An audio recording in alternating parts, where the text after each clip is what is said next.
Assalamualaikum warahmatullahi wabarakatuh.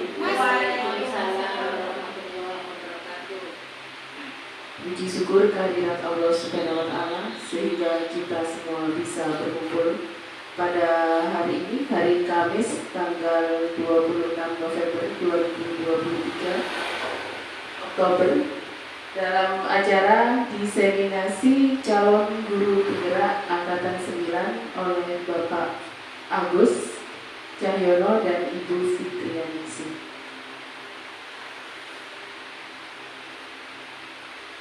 Acara yang pertama, marilah kita buka acara ini dengan bacaan basmalah. Bismillahirrahmanirrahim.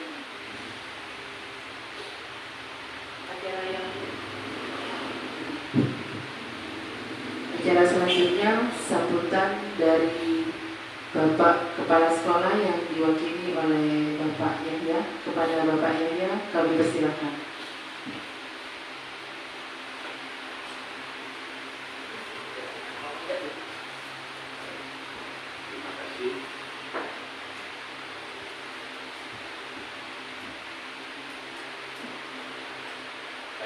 Terima kasih.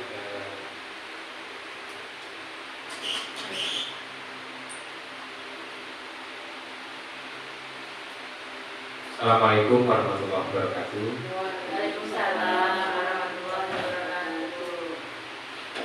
Syukur marilah kita senantiasa panjatkan kepada Allah Subhanahu wa Ta'ala, karena pada siang yang cukup hangat ini kita masih diberi nikmat sehat untuk bertatap muka dalam rangka pemaparan atau diseminasi yang akan disampaikan oleh calon guru penggerak, yaitu Bapak Agus Cahyono SPD. Salawat dan salam marilah senantiasa kita berikan pada junjungan kita Nabi besar Muhammad SAW. Bapak Ibu yang berbahagia, kesempatan kali ini sama seperti yang kemarin, kita Bu Fitri, ya, kita akan mendengarkan pemaparan atau diseminasi. Oleh karenanya, marilah kita nanti cermati dengan dulu sehingga ada nilai positif yang bisa kita dapatkan. Kemudian juga kepada rekan-rekan guru yang lain yang pada akhirnya nanti juga akan ketiban sampur untuk sebagai calon guru penggerak angkatan berikutnya. Jadi ini bisa dijadikan referensi. Mungkin itu ya yang bisa saya sampaikan sebagai pembuka. Saya sampaikan selamat kepada Bapak Agus Cahyono SPD sudah mengikuti calon guru penggerak angkatan ke-9 tahun 2023. Mudah-mudahan sukses ke depan. Sebelumnya mohon maaf. Assalamualaikum warahmatullahi wabarakatuh. Waalaikumsalam.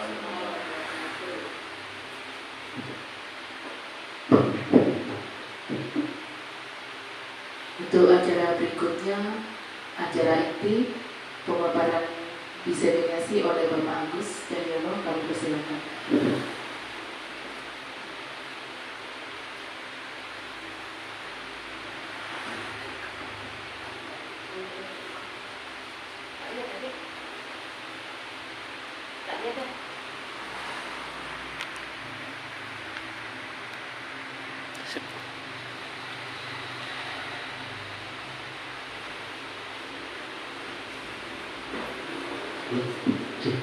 Assalamualaikum warahmatullahi wabarakatuh. Waalaikumsalam. Terhormat Bapak Kepala Sekolah yang mewakili, yang saya hormati para dewan guru beserta staf SDN 151. Terima kasih atas kesempatan yang telah diberikan kepada saya untuk mendiseminasikan modul 1.4 yaitu tentang budaya positif. Saya selaku calon guru penggerak angkatan 9 Kabupaten Bondowoso.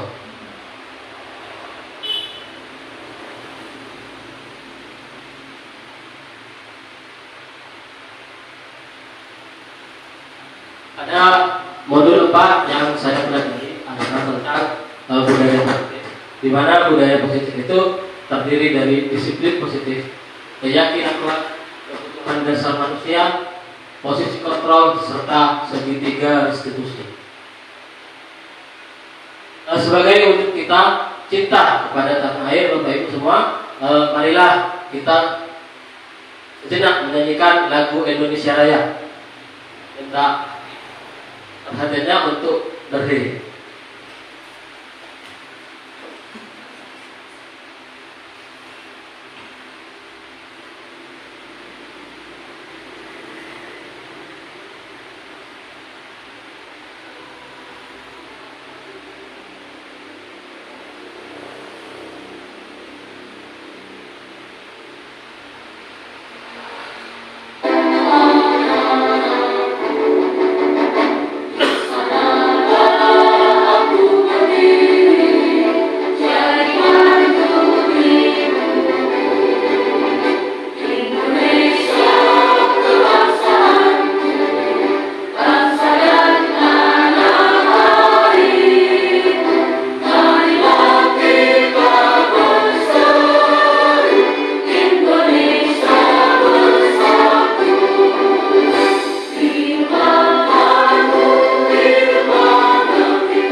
Dimohon duduk kembali. Bapak Ibu, di sini ada video pemantik. Di sini Bapak Ibu dimohon untuk menyimak, nanti memberikan masukan apa yang dapat diambil dari sebuah tayangan video yang akan kami tampilkan sebagai berikut.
Dari video tersebut, Bapak Ibu, apa yang bisa dipetik dari pembelajaran video dan band yang barusan Bapak Ibu tonton? Mungkin dari Bapak Ibu mau memberikan masukan, silakan.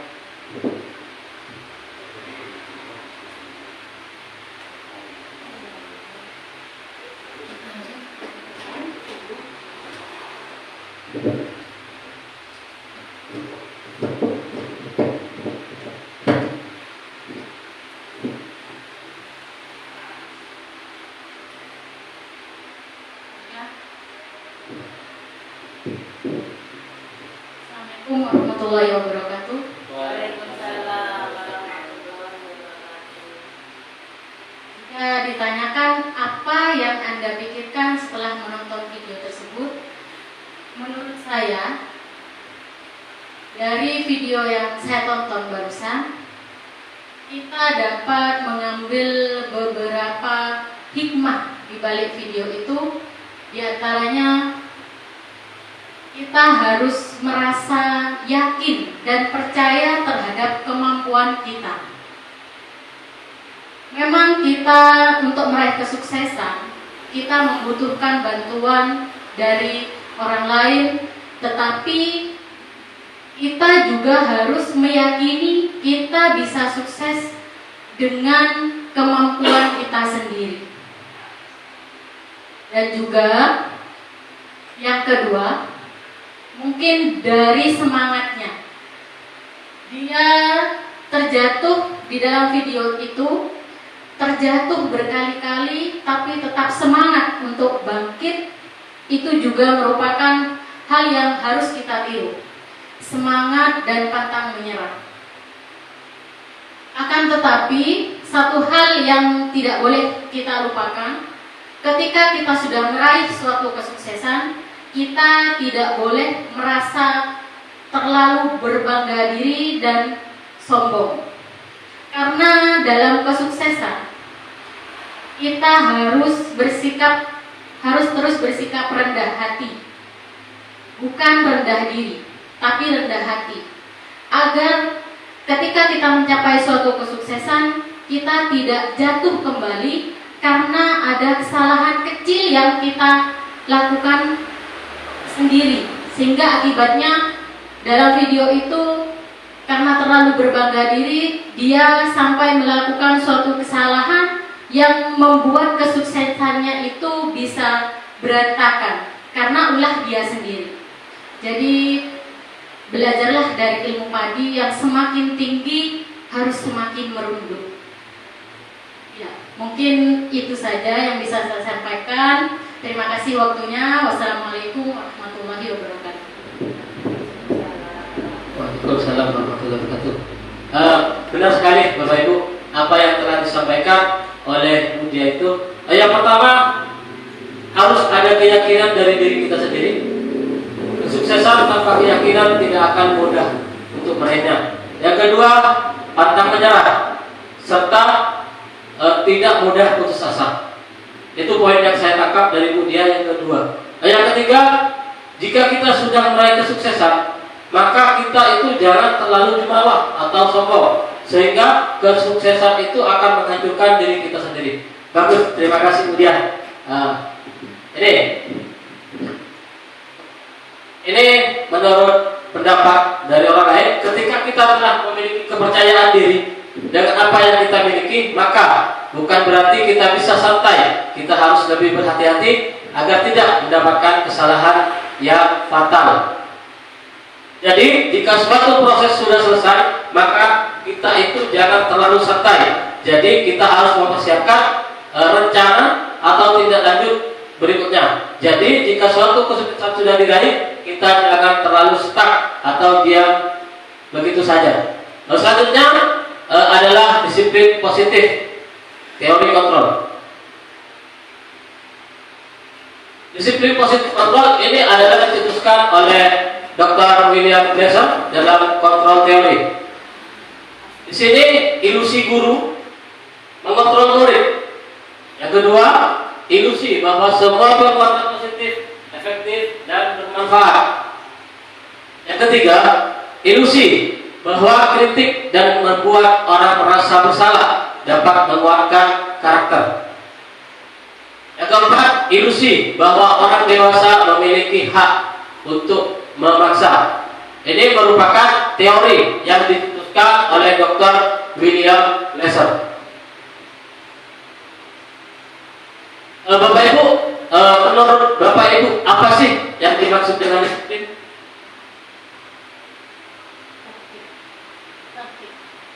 Oke, bagus. Tertib. Apa lagi? Tepat waktu. Betul sekali.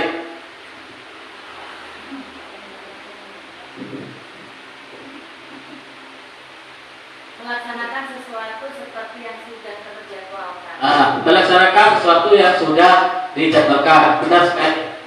Disiplin di sini kebanyakan orang beranggapan menghubungkannya dengan suatu tata tertib, peraturan, kepatuhan dan peraturan serta hukuman.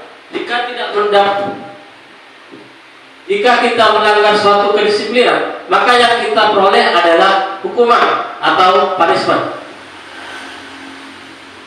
Nah, disiplin positif di sini tidak sama dengan atau tidak sama dengan memberi hukuman. Menurut Ki Hajar Dewantara, yaitu bahwa untuk mencapai kemerdekaan atau dalam konteks pendidikan kita saat ini, untuk menciptakan murid yang merdeka, syarat utamanya adalah harus ada disiplin yang kuat. Disiplin yang dimaksud adalah disiplin diri yang memiliki motivasi internal.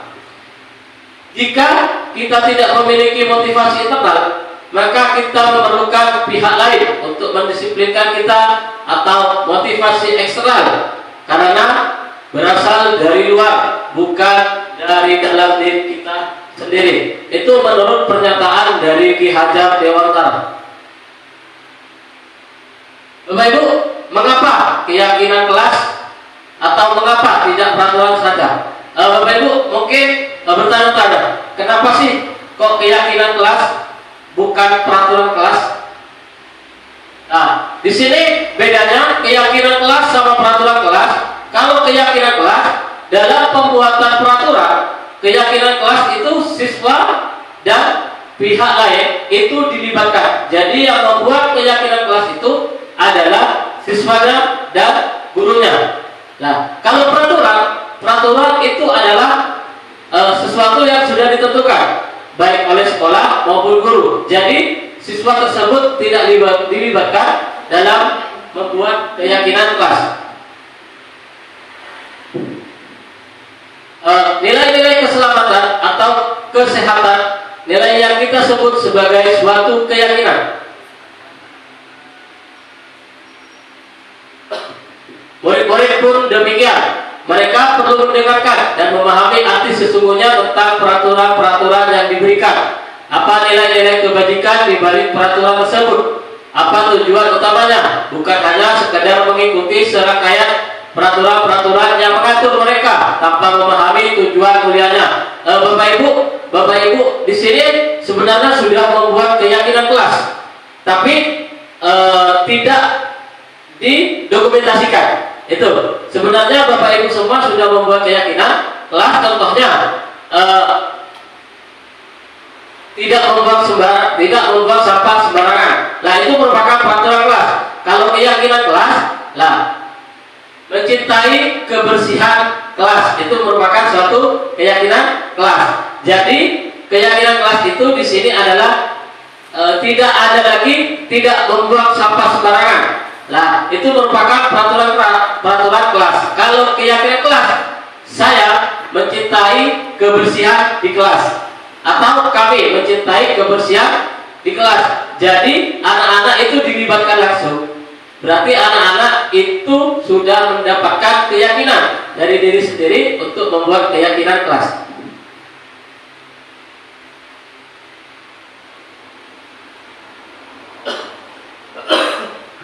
Keyakinan kelas di sini berupa pernyataan universal. Pernyataan keyakinan kelas senantiasa dibuat dalam bentuk positif. keyakinan kelas hendaknya tidak terlalu banyak sehingga mudah diingat dan dipahami oleh siswa dan semua warga di kelas. Keyakinan kelas sebaiknya sesuatu yang dapat diterapkan di lingkungan tersebut. Semua warga kelas hendaknya ikut berkontribusi dalam pembuatan keyakinan kelas lewat kegiatan curah pendapat atau rapat kecil kelas. Bapak Ibu, di sini karena cuaca sangat panas, nah otomatis kita butuh relaksasi. Nah, ini di sini saya punya ice breaking. Dimohon berdiri Bapak Ibu. Siap, Pak.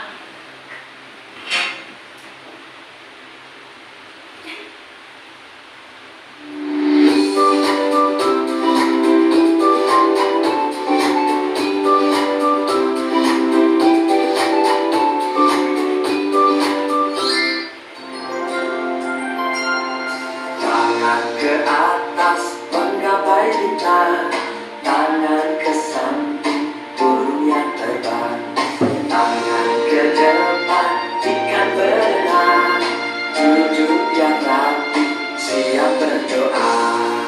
Putar-putar, tangan diputar. Gulung-gulung, tangan digulung. Mulai melihat di pagar bundar. Kanan, kiri, atas, bawah, ia berdoa. Satu jari kanan, satu jari kiri, bukan menjadi dua, dua jembatan panjang. Dua jari kanan, dua jari kiri, bukan menjadi empat, buat kamera cekrek. Tiga jari kanan, tiga jari kiri, bukan menjadi enam, buat menara tinggi. Empat jari kanan, empat jari kiri, bukan menjadi delapan, buat telinga rinci. Lima jari kanan, lima jari kiri, bukan menjadi 10, siap berdoa. Tangan ke atas menggapai bintang, tangan ke samping burung yang terbang, tangan ke depan ikan berenang, duduk yang rapi siap berdoa. Putar-putar, tangan diputar. Gulung-gulung, tangan digulung, Mulai melihat di pagar bundar. Kanan, kiri, atas, bawah, siap berdoa. satu jari kanan, satu jari kiri, bukan menjadi dua, dua jembatan panjang. Dua jari kanan, dua jari kiri, bukan menjadi empat, buat kamera cekrek. Tiga jari kanan, tiga jari kiri, bukan menjadi enam, buat menara tinggi. Empat jari kanan, empat jari kiri, bukan menjadi delapan, buat telinga rinci. Lima jari kanan, lima jari kiri, bukan menjadi 10, siap berdoa.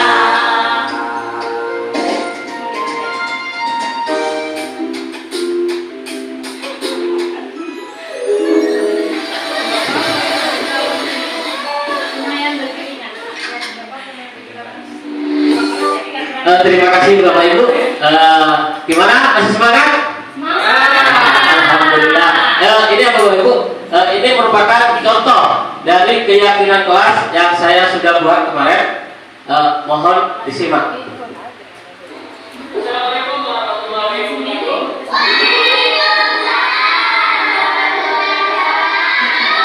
Anak-anak, kali ini kita akan membuat keyakinan kelas. Di sini Pak Guru mempunyai pikiran. Kalian bisa buat aturan kelas yang kalian inginkan seperti apa.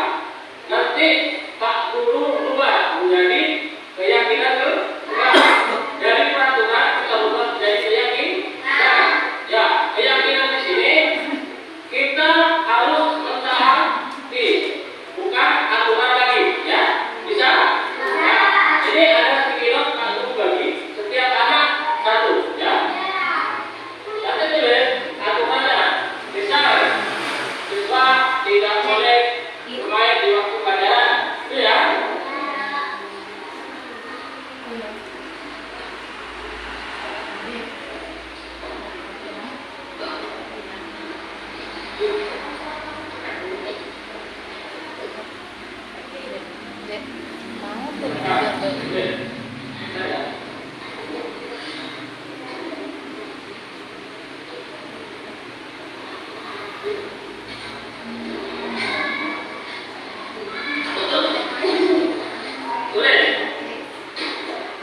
Siswa harus mendengarkan.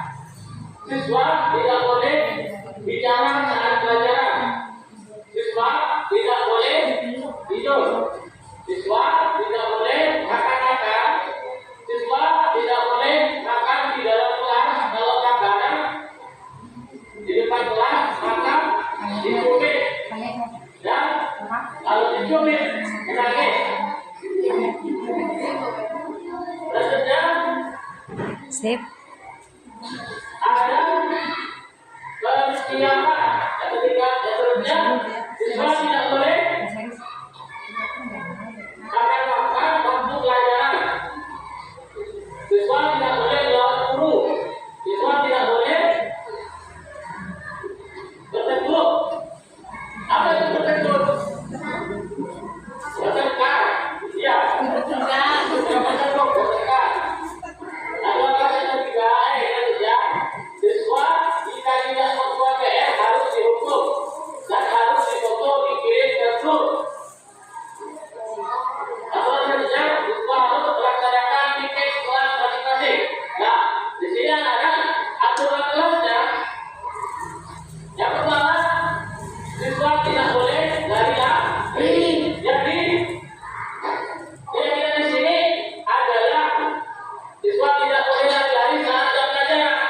Lari-lari itu berarti nilainya sopan. Yang pertama, sopan. Mana? Yang kedua, siswa harus menggunakan guru saat pelajaran. Berarti nilainya apa?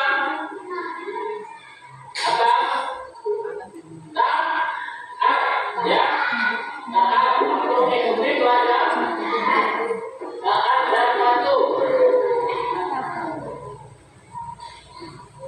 Selanjutnya, sama, siswa tidak boleh rame saat guru bepergian. Tetapi harus taat dan patuh terhadap aturan.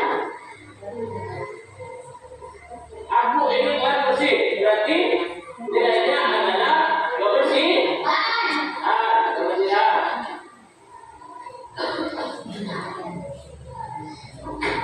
Keempat, siswa tidak boleh membuang sampah sembarangan. Nah, ini termasuk bersih. Siswa tidak boleh berantem. Berantem apa? Berhubung.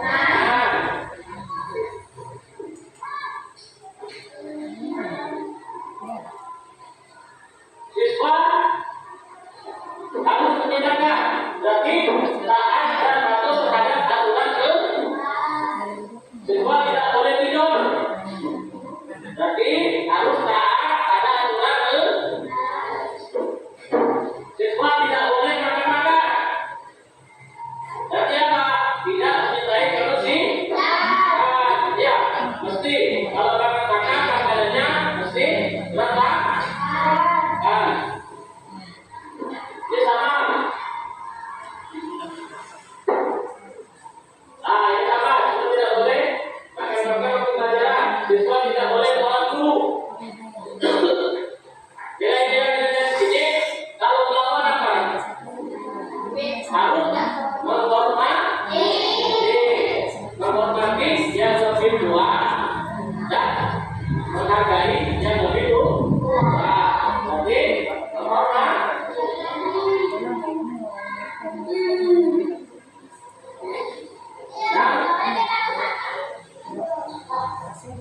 Ini sama, siswa tidak boleh bertengkar. Berarti nilainya adalah berhukum. Siswa jika tidak membuat PR harus dihukum dan harus difoto dikirim ke grup. Berarti apa ini? Harus melaksanakan kewajiban.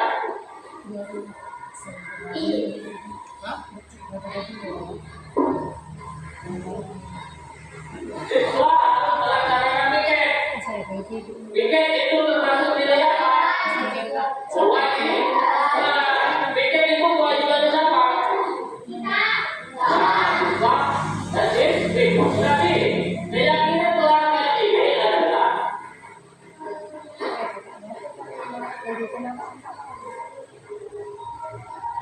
yang pertama, ini siswa tidak boleh lari-lari saat jam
sama sudah tidak boleh kakak-kakak. Berarti kalau siswa kakak-kakak itu apa keyakinan kelas apa yang digunakan? Apa?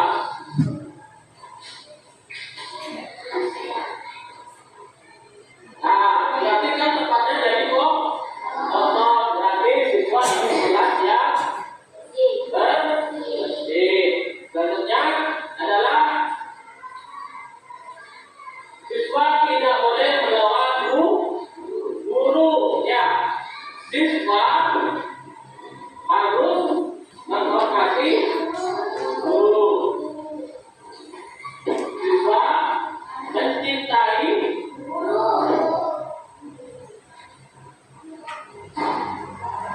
guru dan menyayangi guru.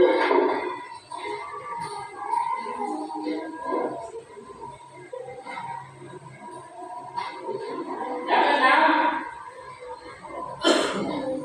nah, siswa jika tidak membuat PR harus dihukum. Nah, ini melanggar keyakinan apa? Kewajiban. Nah, siswa malu jika tidak mengerjakan PR.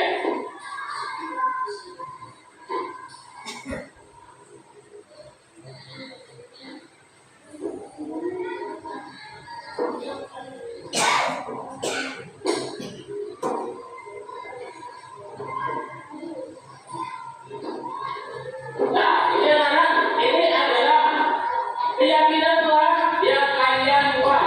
Ini harus ditaati dan dipatuhi. Ini yang pertama adalah siswa malu terkait saat belajar. Yang kedua, siswa ini.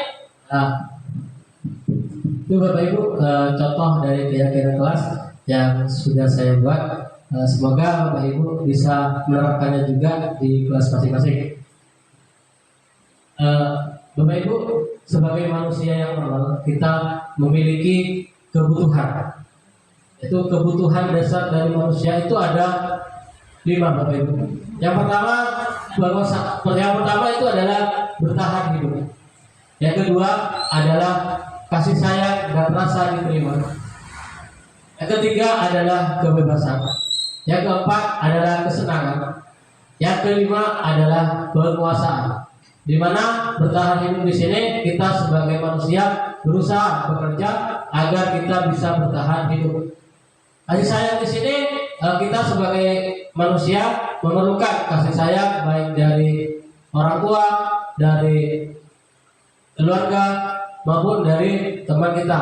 Kebebasan di sini manusia memiliki rasa kebebasan dalam mengekspresikan pendapatnya serta mengekspresikan apa yang menjadi bakatnya. Kesenangan, kita sebagai manusia memiliki kesenangan yang harus kita peroleh baik di kehidupan masyarakat maupun kehidupan di sekolah. Yang terakhir yaitu penguasaan. Penguasaan di sini kita sebagai manusia juga ingin memiliki rasa menguasai baik di kelas maupun di rumah.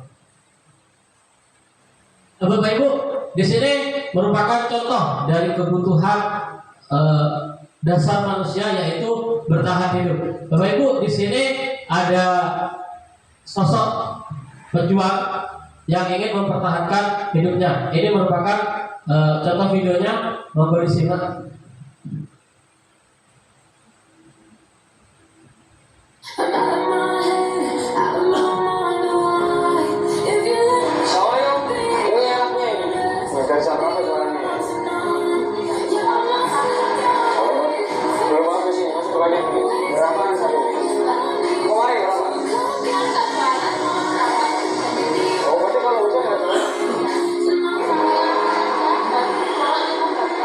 Kalau hujan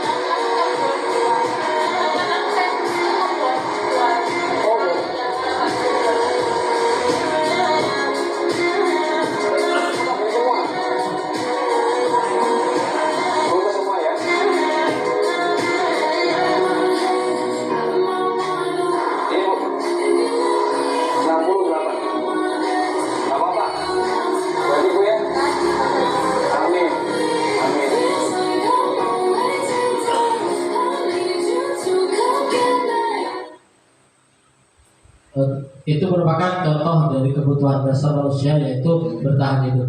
Berikutnya kebutuhan dasar manusia yang kedua adalah kasih sayang. Anak-anak yang memiliki kebutuhan dasar kasih sayang dan rasa diterima yang tinggi biasanya ingin disukai dan diterima oleh lingkungannya. Mereka juga akrab dengan orang tuanya. Biasanya mereka belajar karena suka pada gurunya. Bagi mereka, teman sebaya sangatlah penting. Mereka juga biasanya suka bekerja dalam kelompok.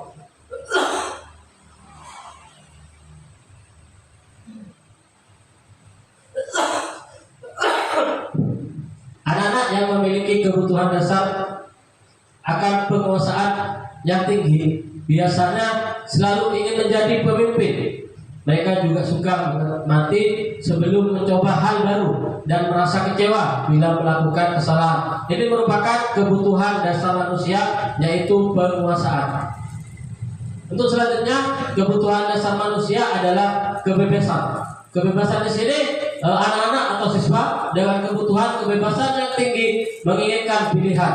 Mereka perlu banyak bergerak, suka mencoba-coba, tidak terlalu terpengaruh orang lain, dan senang mencoba hal baru yang menurut mereka menarik dan menurut mereka pahami. Untuk kebutuhan dasar manusia selanjutnya adalah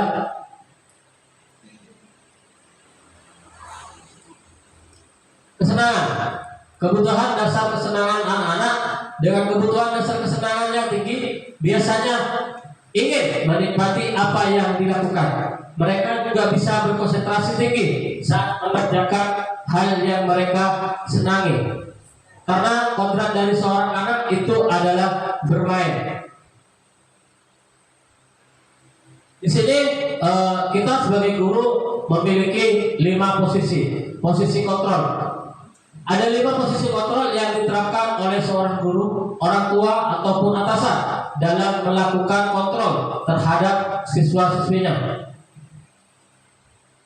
Posisi kontrol di sini yang pertama adalah posisi penghukum, yang kedua posisi pembuat merasa bersalah, yang ketiga posisi teman, yang keempat posisi pemantau, yang kelima posisi manajerial.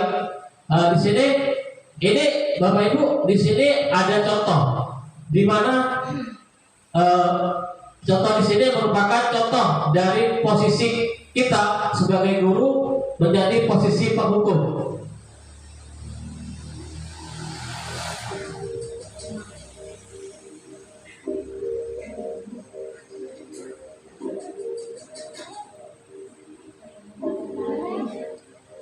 Naren, sini kamu. Selamat pagi, Bu. Selalu terlambat. Kamu deh, pasti terlambat. Maaf, Bu. Saya Apa? Apa coba? Alasan kamu apa lagi? Kapan sih kamu tidak terlambat? Malas sekali ya kamu jadi anak. saya Dasar pemalas. Gak kapok-kapok sih kamu. Sudah berapa kali terlambat? Sana, kamu keliling lapangan basket 2 kali. kenapa saya harus keliling lapangan basket, Bu? Kenapa? Kamu mau lawan ibu? Berani-beraninya jawab. Sudah terlambat, masih berani jawab pula. Sekarang, keliling lapangan basket 5 kali sekalian. Biar kapok. Cepat. Pergi sana ke lapangan basket. Ini merupakan contoh posisi sebagai penghukum, di mana posisi penghukum di sini nada suaranya itu lebih tinggi, bahasa tubuhnya berupa mata melotot dan jari menunjuk-nunjuk serta menghakimi atau menghakimi. Ini merupakan contoh dari posisi penghukum. Selanjutnya adalah posisi membuat merasa bersalah.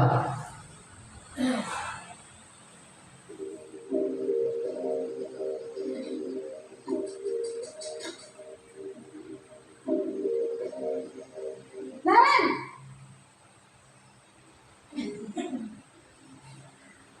Selamat pagi, Bu. Naren. Kamu kenapa terlambat lagi, nak? Ya Tuhan, Naren. Kamu senang ya bikin ibu susah ya? kuat lagi, nanti ibu yang ditegur bapak kepala sekolah, nak. Disangka ibu tidak bisa membina kamu. Duh, gimana ini? Maaf Bu. Duh, Gusti Naren. Kamu suka ya kalau ibu ditegur bapak kepala sekolah? Terus, sekarang ibu harus tulis apa yang di buku absen? Ini kamu sudah sering terlambat loh. Ibu harus apa coba? Maaf Bu. Maaf sekali. Ya sudah, lain kali jangan bikin ibu susah lagi ya nak ya. Ibu tidak akan kuat lagi kalau kamu begini terus. Bisa jantungan kalau ibu tegur bapak kepala sekolah. Sana cepat ke kelas. Maaf ya Bu. Ini merupakan posisi pembuat merasa bersalah. Di mana pembuat merasa bersalah di sini nada suaranya mengelas, halus, sedih, bahasa tubuh merapat pada anak serta membuat anak menjadi lesu. Nah, murid akan merasa bersalah jika murid itu dikecewakan oleh seorang guru. Murid akan merasa menjadi orang yang gagal dan tidak sanggup membahagiakan orang lain. Kadang-kala sikap seperti ini lebih berbahaya dari sikap posisi penghukum. Untuk posisi selanjutnya adalah posisi sebagai teman.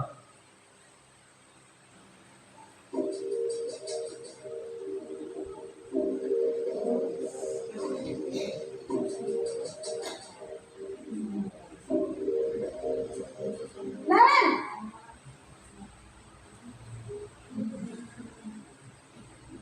Selamat pagi Bu.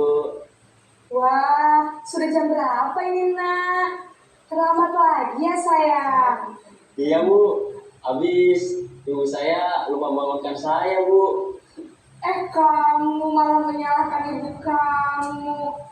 Kamu bukannya anak yang larinya paling kencang. Kok terlambat sih? Iya Bu. Saya memang terlambat bangun tadi. Jadi biarpun saya lari kencang, tetap gak kekejar Bu. Ya sudah sana. Nanti lain kali larinya lebih kencang lagi ya. Biar gak terlambat lagi. Bikin seneng ibu. Demi ibu. Bisa kan? Bisa lah Bu. Ya sudah sana masuk kelas. Ibu beresin urusan absen kamu. Nah, di sini adalah contoh dari posisi teman. Nada suara ramah, akrab dan bercanda, bahasa tubuh merapat pada murid, mata dan senyum tindakan. Murid akan merasa senang dan akrab dengan guru. Ini termasuk dampak yang positif. Hanya saja di sisi negatif murid menjadi tergantung pada guru tersebut. Bila ada masalah, dia merasa bisa mengandalkan guru tersebut untuk membantunya. Akibat lain dari posisi teman, murid hanya akan berbuat sesuatu bila yang menyuruh adalah guru tersebut. Berikut adalah sebagai posisi pemantau.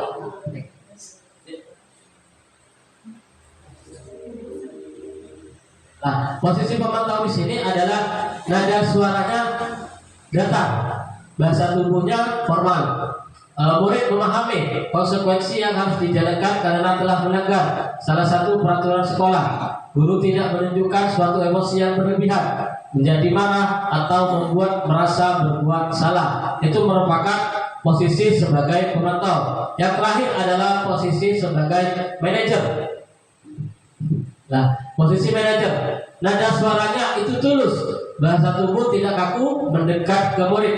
Pada posisi manajer, maka suara guru sebaiknya tulus, tidak perlu marah, tidak perlu meninggikan suara, apalagi menunjuk-nunjuk jari ke murid, berkaca pinggang atau bersikap seolah-olah menyesal tanpa sedih sekali akan perbuatan murid atau bersenda gurau, menempatkan diri sebagai teman murid. Di sini posisi kontrol yang paling mudah adalah posisi kontrol manager.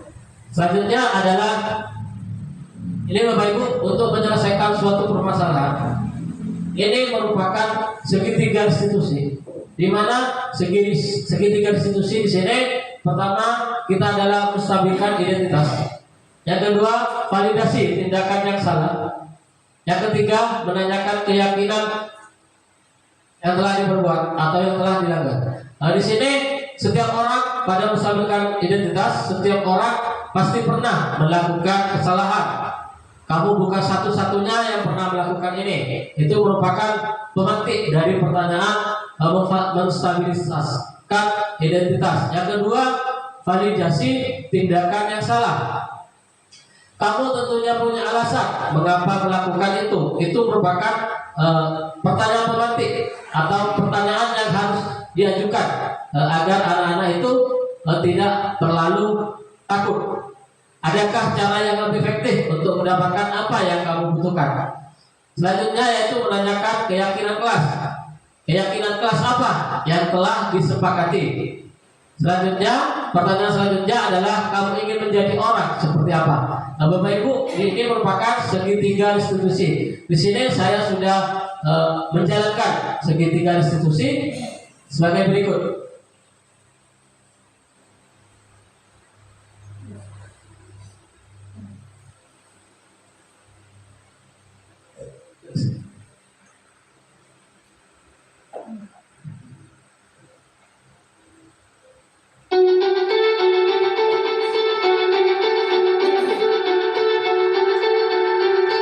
Bapak Ibu, ini adalah contoh penerapan dari segitiga restitusi di sekolah kita.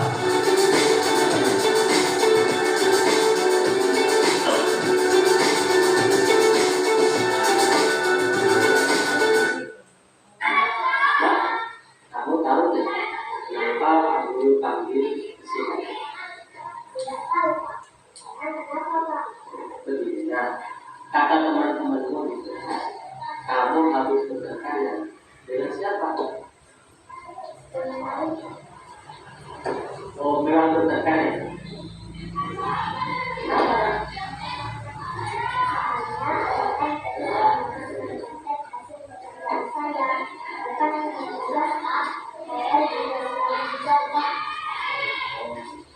Jika Bapak ada di posisi aku, Bapak juga pasti akan berkaya.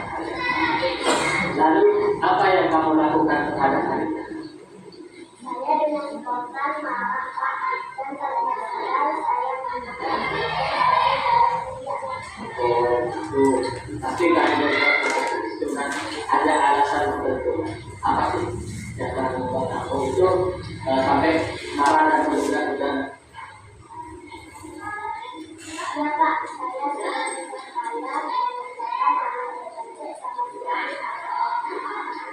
Baiklah, kalau kamu memang merasa Bapak juga sangat menghargai tindakan kamu yang tidak berbuat begitu.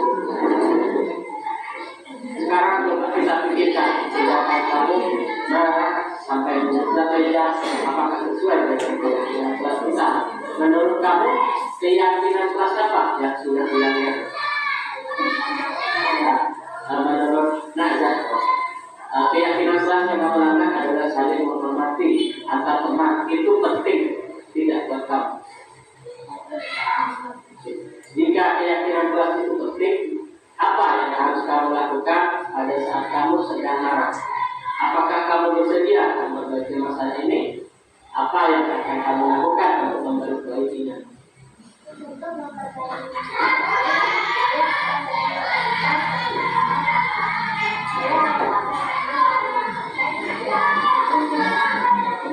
Ya betul. Ini cara memperbaikinya kamu akan melakukan kepada kamu. Terima kasih anak. Tetap semangat, rajin belajar dan selalu cerita sama Pak Guru jika teman-temanmu melakukan kesalahan kepadamu. Silakan kembali bebas ya. Assalamualaikum warahmatullahi wabarakatuh. Perkenalkan, nama saya Sulaiman Azhar Sustiono dari Gasukan. Saya senang sekali diajak diskusi dengan Pak Agus untuk mendapatkan mengendalikan diri dari amarah terhadap perilaku anak sekolah saya. Saya harus banyak belajar bersabar dan dapat menghormati teman-teman saya dan kelas. Nama Pak?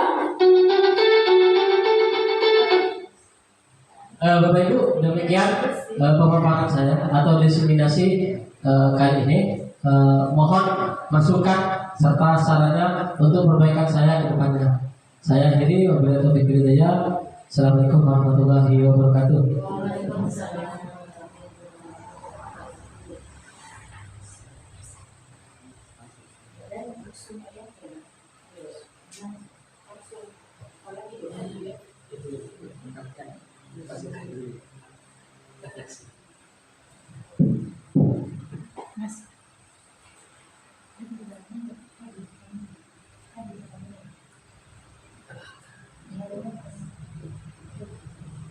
Acara berikutnya refleksi yang akan dibagikan oleh Bapak Yahya Agustono. Kami persilakan.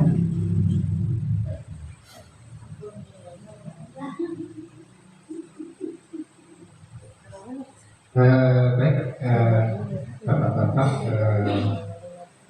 Bu Guru serta wabil khusus pemapar ya, presentasi ya, Pak Agus, khususnya Pak Agus Cahyono tadi sudah menyampaikan paparannya ya, jadi beberapa yang bisa saya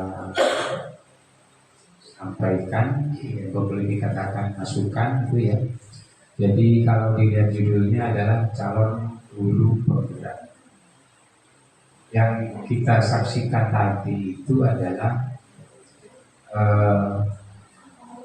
penggerak itu artinya menggerakkan.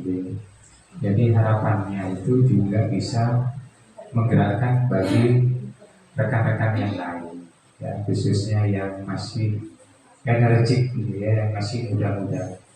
Kalau seperti saya sudah tidak masuk hitungan sudah karena faktor usia. Harapan saya kepada yang lebih muda-muda ini untuk mencontoh Bu Fitri dan Pak Agus sebagai calon guru penggerak. Ada tadi yang disampaikan yaitu tergerak, menggerakkan, dan ada lagi satu itu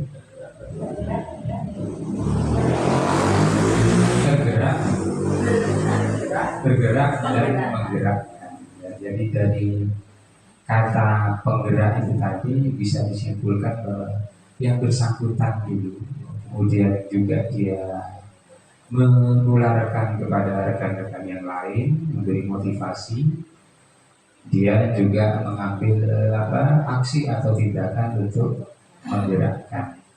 Ada beberapa poin tadi yang disampaikan dari materi yaitu tentang manajerial.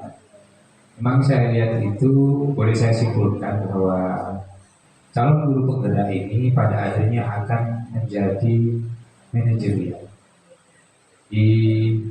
Sebelum menjadi manajer yang sesungguhnya, jadi harus dikuasai dulu materi apa ya yang memang menjadi poin-poin yang harus dikuasai sebagai manajerial. Pada akhirnya nanti juga akan memanage dirinya sendiri, juga akan memanage lingkungannya, baik itu siswa ataupun rekan-rekan seprofesi di lembaga tersebut. Ya, mungkin itu yang bisa saya simpulkan dari pemaparan yang disampaikan oleh Pak Agus Cahyono. Mudah-mudahan ini bermanfaat khususnya bagi Pak Agus sendiri, juga bagi rekan-rekan yang lain untuk dijadikan contoh untuk menjadi calon guru penggerak berikutnya. Kurang lebihnya mohon maaf. Saya akhiri. Assalamualaikum warahmatullahi wabarakatuh.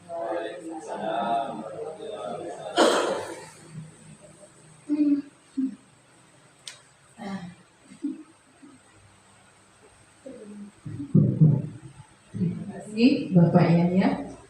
Untuk acara selanjutnya doa yang akan dipimpin oleh Ibu Amia, dipersilakan.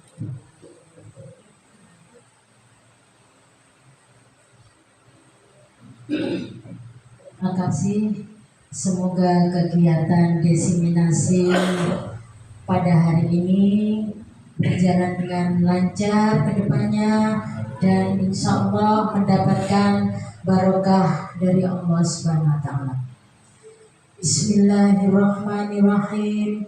Allahumma inna nas'aluka salamatan fid din وعافية في الجسد وزيادة في العلم وبركة في الرزق وتوبة قبل الموت ورحمة عند الموت ومغفرة بعد الموت. اللهم هون علينا في شجرة الموت ونجاة من النار والآفات الحساب. ربنا لا تزغ قلوبنا بعد إذ هديتنا وهب لنا من لدنك إنك رحمة للعالمين.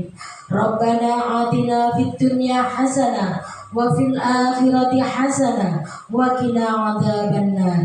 سبحانك ربك رب العزة عما يصفون وسلام على المرسلين والحمد لله رب العالمين. ببركة الفاتحة. Terima kasih Bapak Ibu.